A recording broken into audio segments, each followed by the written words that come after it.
నమస్కారం. నా ప్రసాద్. మీరు చూసిన Prasad tech in Telugu. Friends, tech QnA episode 35కి అందరికీ స్వాగతం. ఎవ్రీ సండే మనకి క్యూఎన్ఏ సెక్షన్ అయితే జరుగుతుంది. మీరు నన్ను క్వశ్చన్స్ అడగాలనుకుంటే ట్విట్టర్లో అడగవచ్చు. ప్రసాద్ టెక్ ఇన్ తెలుగు అని యూస్ చేసి మీరు క్వశ్చన్స్ అడగవచ్చు. కొన్ని క్వశ్చన్స్ నేను కామెంట్ సెక్షన్ నుంచి పిక్ చేశాను, కొన్ని క్వశ్చన్స్ ట్విట్టర్ నుంచి పిక్ చేశాను, కొన్ని క్వశ్చన్స్ జీమెయిల్ నుంచి పిక్ చేశాను.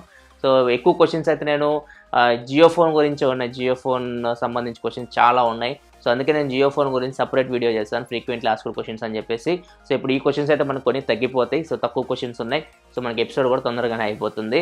సో మనం క్వశ్చన్స్లోకి వెళ్ళిపోదాం. ఫస్ట్ క్వశ్చన్ వచ్చేసరికి మనకి లక్ష్మయ్య అడుగుతున్నారు, ప్రసాద్ నువ్వు రెగ్యులర్గా ఏ ఫోన్ వాడతావు? సో రెగ్యులర్గా అయితే ప్రెజెంట్ అయితే నేను మోటో G5 Plus వాడుతున్నాను. ఇంతకుముందు iPhone 7 వాడేవాడిని. సో ఫ్యూచర్లో ఏ ఫోన్ వాడతానో తెలియదు. ప్రెజెంట్ అయితే నేను మోటో G5 Plus రెగ్యులర్గా వాడుతున్నాను. అండ్ నెక్స్ట్ క్వశ్చన్ చూసుకుంటే చంద్రశేఖర్ అడుగుతున్నారు, బ్రో సామ్సంగ్ మొబైల్ అప్డేట్ చేస్తే డేటా మొత్తం డిలీట్ అవుతుందా? సో ఈ క్వశ్చన్ చాలామంది అడుగుతున్నారు.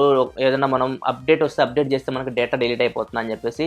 సో అది మీకు అప్డేట్ మీద డిపెండ్ అయి ఉంటుంది. ఒకవేళ మీకు అప్డేట్లో వాళ్ళు మెన్షన్ చేశారనుకోండి, so this update will erase data అని చెప్పేసి మీరు ఖచ్చితంగా బ్యాకప్ చేసుకున్న తర్వాత అప్డేట్ మీరు చేయండి. సో కొన్ని అప్డేట్స్ చూస్తే మీకు ఇక్కడ మీరు స్క్రీన్ మీద చూడొచ్చు. అప్డేట్ చూస్తే మీకు this update will not erase any data ఉంది. సో అంటే దీనిలో మనకి ఎటువంటి డేటా అయితే ఎరేజ్ అవ్వదు. సో అది అప్డేట్ మీద డిపెండ్ అయి ఉంటుంది. సో అప్డేట్ మీరు చెక్ చేసుకోండి. మీరు అప్డేట్ ఇన్స్టాల్ చేసేటప్పుడు అప్డేట్ గురించి వాళ్ళు మొత్తం ఇన్ఫర్మేషన్ ఇస్తారు. అప్డేట్లో వీళ్ళు ఏమి ప్రొవైడ్ చేస్తున్నారు, సో ఇవన్నీ మీరు ఒకసారి చెక్ చేసుకొని అప్పుడే మీరు అప్డేట్ అయితే చేయండి. డేటా ఎరేజ్ చేస్తాము అని ఉంటే మాత్రం ఖచ్చితంగా మీరు బ్యాకప్ చేసుకోవడం చాలా బెటర్. అండ్ నెక్స్ట్ క్వశ్చన్ చూసుకుంటే ఫ్రెండ్స్, వినయ్ కుమార్ అడుగుతున్నారు, అన్న పవర్ బ్యాంక్ నుంచి అవుట్పుట్ ఇన్పుట్ రెండు ఒకేసారి ఇవ్వచ్చా? ప్లీజ్ చెప్పండి.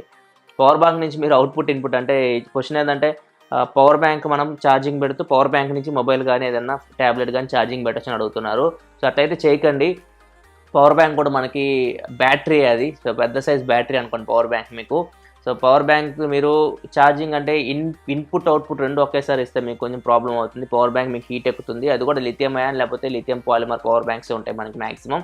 సో ఈ హీట్ అయినా అంటే ఖచ్చితంగా కాలిపోవడానికి ఛాన్సెస్ అయితే మీకు ఉంటాయి. సో ఇన్ అండ్ అవుట్ ఒకేసారి చేయకండి. ఇన్ చేసిన తర్వాత అవుట్ అయితే చేయండి. అండ్ నెక్స్ట్ క్వశ్చన్ చూసుకుని చంద్ర అడుగుతున్నారు, బ్రో యాపిల్ ఎందుకు డ్యూయల్ సిమ్ ఇవ్వదు? యాపిల్ ఫోన్ మనకి డ్యూయల్ సిమ్ ఫోన్ ఎందుకు ఇవ్వదని అడుగుతున్నారు. మనకి మ్యాక్సిమం యాపిల్ ఫోన్స్ అని చూసుకుంటే మనకి సింగిల్ సిమ్మే ఉంటాయి. సో డ్యూయల్ సిమ్ ఎందుకు ఇవ్వరంటే వాళ్ళు ఇంటర్నేషనల్గా యాపిల్ ఫోన్స్ మనం చూసుకుంటే ఎక్కువ ఎవరు మన ఇండియాలో తప్పితే మిగతా కంట్రీస్లో ఎక్కువ డ్యూయల్ సిమ్ ఎక్కువ యూజ్ చేయరు. ఎక్కువ సింగిల్ సిమ్ యూజ్ చేస్తూ ఉంటారు. సో అది మెయిన్ రీజన్. సో వీళ్ళు డ్యూయల్ సిమ్ ఫోన్స్ తయారు చేయకపోవడానికి. సో సపరేట్ ఇండియా కోసం వీళ్ళు డ్యూయల్ సిమ్ ఫోన్స్ అయితే తయారు చేయరు. అండ్ యాపిల్ మనకి మైక్రో SD కార్డ్ సపోర్ట్ కూడా ఇవ్వదు కొన్ని సెక్యూరిటీ ఇష్యూస్ వల్ల అండ్ వైరస్ రిలేటెడ్ ప్రాబ్లమ్స్ వల్ల మనకి వాళ్ళు మైక్రో SD కార్డ్ సపోర్ట్ కూడా ఇవ్వరు. అందుకే మనకి యాపిల్లో సింగిల్ సిమ్ ఫోన్స్ ఉంటాయి, డ్యూయల్ సిమ్ ఫోన్స్ అయితే మనకి ఉండవు. ఇంకో ఇష్యూ ఏంటంటే మనకి డ్యూయల్ సిమ్ ఫోన్స్ పెడితే మనకి బ్యాటరీ లైఫ్ అనేది కొంచెం ఎక్కువ కన్జ్యూమ్ అవుతుంది సింగిల్ సిమ్ ఫోన్తో కంపేర్ చేస్తే. ఎందుకంటే మనకి రెండు నెట్వర్క్స్ ఆన్లో ఉంటాయి కాబట్టి మనకి సో కొంచెం బ్యాటరీ అనేది ఎక్కువ కన్జ్యూమ్ అవుతుంది. సో ఇది ఒక రీజన్ కూడా అయి ఉండొచ్చు. కాకపోతే మనకి యాపిల్ మెయిన్ రీజన్ అయితే ఇంటర్నేషనల్గా ఆలోచిస్తుంది కానీ పర్టికులర్గా ఇండియా కోసం తయారు చేద్దాం ఫోన్స్ అని చెప్పేసి ఏమీ ఆలోచించదు. సో అందుకే మనకి సింగిల్ సిమ్ ఫోన్సే వస్తే డ్యూయల్ సిమ్ ఫోన్స్ అయితే యాపిల్లో మీకు రావు. అండ్ నెక్స్ట్ క్వశ్చన్ చూసుకుంటే బాలాజీ అడుగుతున్నారు, బ్రో మీ power bank 20,000 mAh my mobile Redmi 3S Prime that power bank fast charge support yes or no? So ఇది మీ పవర్ బ్యాంక్ 2 గురించి. నేను కూడా మీ పవర్ బ్యాంక్ 2 యూజ్ చేస్తున్నాను. ఇది వచ్చేసరికి 10,000 mAh పవర్ బ్యాంక్. మీకు 20,000 mAh పవర్ బ్యాంక్లో కూడా మీకు ఫాస్ట్ ఛార్జింగ్ సపోర్ట్ అయితే ఉంటుంది. పవర్ బ్యాంక్ అయితే ఉంటుంది. మీకు బాటంలో చూస్తే మీకు అవుట్పుట్ చూడొచ్చు మీరు 9V 12V ఉంది. సో మీకు ఖచ్చితంగా ఇది ఫాస్ట్ ఛార్జింగ్ అయితే సపోర్ట్ చేస్తుంది. కాకపోతే మీ మొబైల్ ఫోన్ కూడా ఫాస్ట్ ఛార్జింగ్ సపోర్ట్ చేయాలి, అప్పుడే మీకు అది ఫాస్ట్ ఛార్జ్ అవుతుంది. ఫర్ ఎగ్జాంపుల్ ఇప్పుడు మోటో G5 Plus వాడుతున్నాను నేను. సో నా పవర్ బ్యాంక్ యూజ్ చేసి నేను మోటో G5 Plusకి ఛార్జ్ పెడుతూ ఉంటాను. సో ఫాస్ట్ ఛార్జింగ్ అయితే అవుతుంది, ఎందుకంటే ఈ ఫోన్ నాకు ఫాస్ట్ ఛార్జింగ్ సపోర్ట్ చేస్తుంది. అదే మీ కేసులో ఇది Redmi 3S అని అంటున్నారు, Redmi 3S Prime. Redmi 3S Primeలో మీకు ఫాస్ట్ ఛార్జింగ్ సపోర్ట్ అయితే లేదు. సో మీ మొబైల్ అయితే ఫాస్ట్ ఛార్జ్ అయితే అవ్వదు. ఒకవేళ మీ mobile phone fast charging support చేస్తేనే పవర్ బ్యాంక్ మీకు ఫాస్ట్ ఛార్జ్ చేయడానికి అవకాశం ఉంటుంది, లేకపోతే చేయలేదు. అండ్ నెక్స్ట్ క్వశ్చన్ చూసుకుంటే ఫ్రెండ్స్, సంజీవ్ కుమార్ అడుగుతున్నారు, హాయ్ నేను అమెజాన్లో వన్ మొబైల్ బుక్ చేసా, money pay in online, I have message from bank to cut money, I have not get message from Amazon. So వీళ్ళు మీరు మొబైల్ ఫోన్ కొన్నానని చెప్తున్నారు అమెజాన్ నుంచి. Mobile phone కొనేటప్పుడు డబ్బులు కట్ అయినాయి కానీ నాకు మొబైల్ అయితే ఏమి రాలేదని అడుగుతున్నారు. సో మీరు ఒకసారి ఆర్డర్ చెక్ చేసుకోండి, ఆర్డర్ కన్ఫర్మ్ అయిందా లేదా. సో ఒకవేళ మీ మనీ కట్ అయిందంటే మనీ అయితే మీకు ఎక్కడికి పోవు. సో ఒకటి మనీ కట్ అయితే అమెజాన్ అకౌంట్లోకి వెళ్తాయి, కట్ అవ్వకపోతే మీ బ్యాంక్ అకౌంట్లోకి వస్తాయి. సో మనీకి సంబంధించి మీరు భయపడాల్సిన అవసరం అయితే ఏమీ లేదు. ఒకసారి మీరు అమెజాన్ కస్టమర్ కేర్ కాల్ చేయండి, మీ ఆర్డర్ స్టేటస్ అడగండి, ఇలానే మీ ప్రాబ్లం చెప్పండి. సో వాళ్ళు మీకు హెల్ప్ చేస్తారు. సో దీని గురించి చాలామంది అడుగుతున్నారు, అమెజాన్ కానీ ఫ్లిప్కార్ట్ కానీ ఏ సైట్ అయినా తీసుకోండి. మీరు మనీ కట్ అయిందంటే ఒకటి వాళ్ళ అకౌంట్లోకి వెళ్ళిపోతాయి, లేకపోతే మీ అకౌంట్లోకైనా రావాలి, మధ్యలోకి ఎక్కడికి వెళ్ళవు అవి. సో మనీ గురించి మీరు టెన్షన్ పడాల్సిన అవసరం అయితే లేదు. ఒకవేళ మనీ కట్ అయితే మాత్రం మీరు ఆర్డర్ స్టేటస్ ఒకసారి కస్టమర్ కేర్ కాల్ చేసి కనుక్కోండి. అండ్ నెక్స్ట్ క్వశ్చన్ చూసుకుంటే మణికంఠ రెడ్డి అడుగుతున్నారు, బ్రో రీఫర్బిష్డ్ ఫోన్స్ కొనవచ్చా బ్రో? రీఫర్బిష్డ్ ఫోన్ కొనవచ్చా అని నేనైతే వద్దని చెప్తాను. ఎందుకంటే రీఫర్బిష్డ్ ఫోన్స్ అంటే మన ఫోన్ మనకి డెలివరీ చేస్తారు వాళ్ళు. డెలివరీ చేసిన తర్వాత కొత్త ఫోన్ని సో ఓపెన్ చేసిన తర్వాత మనకి ఏదైనా ప్రాబ్లం ఉంటుంది. ప్రాబ్లం ఉన్నప్పుడు మనం ఏం చేస్తాం, వాళ్ళకి రిటర్న్ చేస్తాం. అట్లాంటి ఫోన్స్ వాళ్ళు మళ్ళీ వర్కింగ్ కండిషన్లో తీసుకొస్తారు, మంచిగా తయారు చేస్తారు, అంటే ప్రాబ్లం క్లియర్ చేస్తారు. ప్రాబ్లం క్లియర్ చేసి వాళ్ళు ఆ ఫోన్ని మళ్ళీ అమ్ముతారు. దాన్ని మనం రీఫర్బిష్డ్ ఫోన్ అంటాము. సో దీని గురించి నేను సపరేట్ వీడియో కూడా చేస్తాను. మీరు ఆ వీడియో చూడాలనుకుంటే నేను కార్డ్స్లో వదిలేస్తాను, లేకపోతే డిస్క్రిప్షన్లో లింక్ ప్రొవైడ్ చేస్తాను, ఆ వీడియో చూడొచ్చు.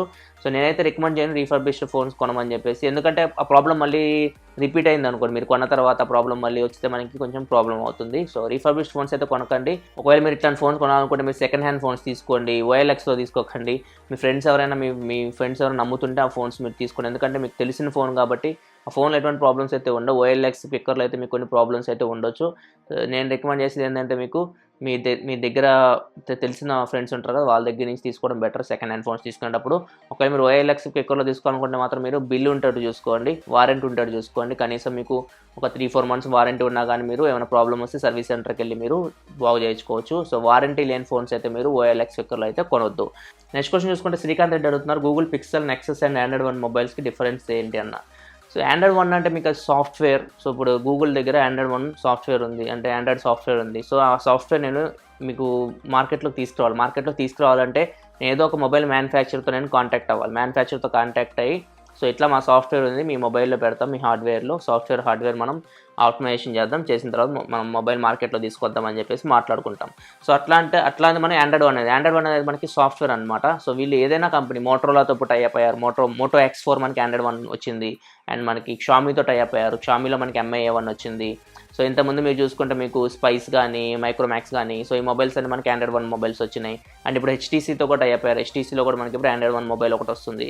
సో ఇట్లా వీళ్ళు ఒక కంపెనీతో టైఅప్ అయిన తర్వాత ఈ సాఫ్ట్వేర్ని వాళ్ళ ఫోన్లో వీళ్ళు ఇంక్లూడ్ చేస్తారు. సో దీన్ని Android One అంటాం, అది సాఫ్ట్వేర్. నెక్సస్ గూగుల్ కూడా మనకి అఫీషియల్గా గూగుల్ తయారు చేపిస్తున్నట్లు మొత్తం మనకి హార్డ్వేర్ కానీ అండ్ సాఫ్ట్వేర్ కానీ గూగుల్ కంట్రోల్లో ఉంటుంది. సో ఈ ఫోన్స్ కూడా తయారు చేసేది మాత్రం HTCని. ఫర్ ఎగ్జాంపుల్ పిక్సెల్ ఫోన్స్ తీసుకొని, పిక్సెల్ ఫోన్ మనకి HTC తయారు చేస్తుంది. సో కాకపోతే మనకి కంట్రోల్ మాత్రం గూగుల్ కంట్రోల్లో ఉంటుంది. మొన్న మనకి మీరు న్యూస్ వినే ఉంటారు, గూగుల్ అయితే HTCకి సంబంధించి 2000 మంది ఎంప్లాయీస్ని హైర్ చేసుకుంది. సో ఈ పిక్సెల్ ఫోన్స్ తయారు చేయడం కోసం. సో ఖచ్చితంగా మొత్తం హార్డ్వేర్ సాఫ్ట్వేర్ మాత్రం గూగుల్ కంట్రోల్లో ఉంటుంది పిక్సెల్ నెక్సస్ ఫోన్స్లో. అదే మీరు Android One తీసుకుంటే అది ఓన్లీ సాఫ్ట్వేర్ని వేరే ఫోన్స్లో వెళ్ళి పెడుతూ ఉంటారు అనమాట. సో ఇది difference pixel Nexus and Android Oneకి. అండ్ నెక్స్ట్ క్వశ్చన్ చూసుకునే ఫ్రెండ్స్, ఉపేంద్ర అడుగుతున్నారన్న, మోస్ట్ హీట్లెస్ ఫోన్ ఉందా అన్న. సో మోస్ట్ హీట్లెస్ ఫోన్ అంటే ఏది ఉండదు. మీ మొబైల్ ఫోన్ ఖచ్చితంగా హీట్ అవుతుంది. మీ మొబైల్ ఫోన్లో ప్రాసెసర్ అనేది హీట్ అనేది జనరేట్ చేస్తూ ఉంటుంది. సో అది ఏ మొబైల్ ఫోన్ అయినా కానీ హీట్ అయితే అవుతుంది. సో హీటింగ్ దేని మీద డిపెండ్ అయి ఉంటుందంటే మీకు, అంటే హీటింగ్ రేంజ్. సో కొన్ని మొబైల్స్ మనకి ఎక్కువ హీట్ అవుతుంటాయి, కొన్ని మొబైల్స్ మనకి తక్కువ హీట్ అవుతుంటాయి. సో ఇవి దేని మీద డిపెండ్ అయి ఉంటుందంటే మనకి మెయిన్ ప్రాసెసర్ మనకి ఏ టెక్నాలజీ మీద బిల్డ్ అయింది, అండ్ ప్రాసెసర్లో పవర్ఫుల్ కోర్స్ ఉన్నాయా లేవా, సో వీటి మీద డిపెండ్ అయి ఉంటుంది. ప్లస్ మనకి హార్డ్వేర్కి సాఫ్ట్వేర్ మధ్య ఆప్టిమైజేషన్ సరిగ్గా అవ్వకపోయినా కానీ ఒక్కసారి ఎక్కువ ఫోన్ హీట్ అవుతూ ఉంటుంది. సో మెయిన్ అయితే మనకి ప్రాసెసరే. సో ప్రాసెసర్ మనకి బిల్డ్ టెక్నాలజీ మీరు 14 nm టెక్నాలజీ, 10 nm టెక్నాలజీ ఇట్లా వినుంటారు. సో ఈ నానోమీటర్ టెక్నాలజీ మనకి ఎంత తక్కువ ఉంటే సో అంత ఫోన్ అయితే మనకి తక్కువ హీట్ అవుతుంది. సో ఈ నానోమీటర్ టెక్నాలజీ మనకి పెరిగే కొద్దీ ఫోన్ అనేది మనకి హీట్ అవుతూ పోతూ ఉంటుంది. ఫర్ ఎగ్జాంపుల్ మీరు లాస్ట్ ఇయర్ ప్రాసెసర్ తీసుకుంటే మనకి ఎక్కువ 28 nm టెక్నాలజీ బిల్డ్ అయిన ప్రాసెసర్స్. సో అవి మనకు కొంచెం హీట్ అవుతున్నాయి. మనకి స్నాప్డ్రాగన్ 652 ప్రాసెసర్ తీసుకుంటే మనకి ఎక్కువ హీట్ అవుతూ ఉంది, ఎందుకంటే దానిలో మనకి పవర్ఫుల్ కోర్స్ కూడా ఉన్నాయి. సో అందుకే మనకి అది హీట్ అవుతుంది. సో అదే మీరు స్నాప్డ్రాగన్ 625, 626 ప్రాసెసర్ తీసుకుంటే మనకి 14 nm టెక్నాలజీ బిల్డ్ అయిన ప్రాసెసర్స్. సో ఇది తక్కువ హీట్ అయినాయి. అందుకే మనకి ఇయర్ మొత్తం ఎక్కువ ప్రాసెసర్స్ మీరు చూస్తే మనకి మిడ్ రేంజ్లో స్నాప్డ్రాగన్ 625 ప్రాసెసర్ కనపడుతుంది. ఎందుకంటే మ్యానుఫ్యాక్చర్ కూడా సేఫ్ సైడ్కి వెళ్ళిపోయారు. సో ఎక్కువ ఫోన్ హీట్ అవ్వకుండా చూసుకోవడానికి, ఎందుకంటే ఇండియాలో ఎక్కువ మనకి టెంపరేచర్ ఎక్కువ ఉంటుంది కొంచెం. సో ఫోన్ మనకి హీట్ అవ్వడానికి ఛాన్సెస్ ఎక్కువ ఉంటాయి. సో అందుకే మనకి మ్యానుఫ్యాక్చర్స్ కూడా ఎక్కువ స్నాప్డ్రాగన్ 625 ప్రాసెస్ చాలా మొబైల్స్ మీరు చూసే ఉంటారు. సో ఇంకా మీకు తక్కువ NM కూడా ఉన్నాయి. మీకు స్నాప్డ్రాగన్ 835 ప్రాసెసర్ తీసుకుంటే మీకు 10 nm technology line processor and Exynos 8895 Samsung processors ఇవన్నీ మనకి 10 nm technology line processor. So ఇంకా మీకు తక్కువ హీట్ అవుతాయి. సో ఇట్లా మీకు నానోమీటర్ టెక్నాలజీ తగ్గే కొద్దీ ఫోన్ అనేది హీట్ అనేది తగ్గుతూ పోతుంటుంది. ఎందుకంటే మనకి మెయిన్ హీట్ జనరేట్ చేసేదే ప్రాసెసర్. సో ప్రాసెసర్ అయితే మనకు కొంచెం తక్కువ హీట్ జనరేట్ చేస్తే మనకి ఫోన్ కూడా మనకి కొంచెం తక్కువ హీట్ అవుతుంది. నెక్స్ట్ ఫైనల్ క్వశ్చన్ చూసుకుంటే ఫ్రెండ్స్, మనకి ప్రీతం అడుగుతున్నారు, అన్న ఫోన్లో ఎక్కువ 6 to 10 హెవీ గేమ్స్ డౌన్లోడ్ చేస్తే ఏమైనా ప్రాబ్లం అవుతుందా? మీరు 6 కాదు 10 కాదు 20 ఎన్ని గేమ్స్ అని డౌన్లోడ్ చేసుకోండి, మీ ఫోన్కి అయితే ఎటువంటి ప్రాబ్లం అయితే లేదు. మీ ఫోన్ మెమొరీ అయితే తగ్గుతుంది, అంటే ర్యామ్ కాదు మీ స్టోరేజ్ తగ్గుతుంది. సో ర్యామ్ ఎప్పుడు యాక్షన్లోకి వస్తుందంటే మీరు గేమ్ ఓపెన్ చేస్తారు కదా, మీరు గేమ్ ఓపెన్ చేసినప్పుడు అప్పుడు మీకు ప్రాసెసర్ ర్యామ్ ఇవన్నీ మీకు యాక్షన్లోకి వస్తాయి. ప్రాసెసర్ గేమ్ రన్ చేయడానికి యూజ్ అవుతుంది, ర్యామ్ కూడా మీకు గేమ్ లోడ్ చేయడానికి యూజ్ అవుతుంది. సో ఇప్పుడు ఇట్లాంటి సిచ్యువేషన్లో మీకు ఈ రెండు అయితే యాక్షన్లోకి వస్తాయి. సో మీరు ఎన్ని గేమ్స్ డౌన్లోడ్ చేసుకున్నా కానీ మీరు గేమ్స్ ఆడేటప్పుడు మీకు ఇవైతే ప్రాబ్లం అయితే వస్తుంది. నార్మల్గా అయితే మీకు గేమ్స్ డౌన్లోడ్ చేసుకొని మీ ఫోన్లో పెట్టుకోవడం వల్ల మీకు ఎటువంటి ప్రాబ్లం అయితే లేదు. అండ్ కొంతమంది అడుగుతున్నారు, నా పవర్ఫుల్ ప్రాసెసర్ ఉంది, స్నాప్డ్రాగన్ 835 ప్రాసెసర్ ఉన్నా కానీ కొన్ని గేమ్స్ నేను ఆడుతున్నప్పుడు ల్యాగ్ అయితే వస్తుంది అంటారు. సో ఇట్లాంటి సిచ్యువేషన్లో అక్కడ ప్రాబ్లం వస్తారు గేమ్ అనేది సరిగ్గా ఆప్టిమైజేషన్ అవ్వలేదు. సో గేమ్ సరిగ్గా ఆప్టిమైజేషన్ అవ్వకపోయినా కానీ మనకు కొంచెం అట్లా ల్యాగ్ అయితే మీకు కనపడుతూ ఉంటుంది. సో మీరు భయపడాల్సిన అవసరం లేదు, మీ ఫోన్లో ఎటువంటి ప్రాబ్లం అయితే లేదు. సో వాళ్ళ తర్వాత గేమ్కి ఏమైనా అప్డేట్ ఇచ్చి దాన్ని ఫిక్స్ చేస్తారు. అండ్ ఇంకొక రీజన్ ఏమైందంటే మనకి మీ మొబైల్ ఫోన్లో ఆప్టిమైజేషన్ సరిగ్గా లేకపోవడం, అంటే మీ మొబైల్ ఫోన్ సాఫ్ట్వేర్కి హార్డ్వేర్కి మధ్య ఆప్టిమైజేషన్ లేకపోతే మీ UI మొత్తం అట్లనే ఉంటుంది. మీ అదొక్క గేమ్ అనే కాదు, ప్రతి గేమ్లో మనకు అట్లా ల్యాగ్స్ ఫ్రేమ్ డ్రాప్స్ అయితే కనపడుతూ ఉంటాయి.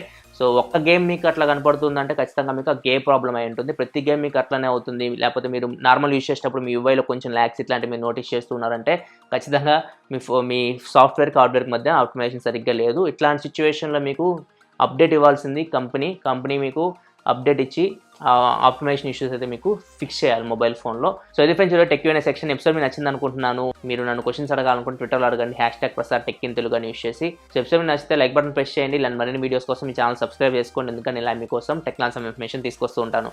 This is your Prasad signing off. Next video. Thanks for watching. By by now.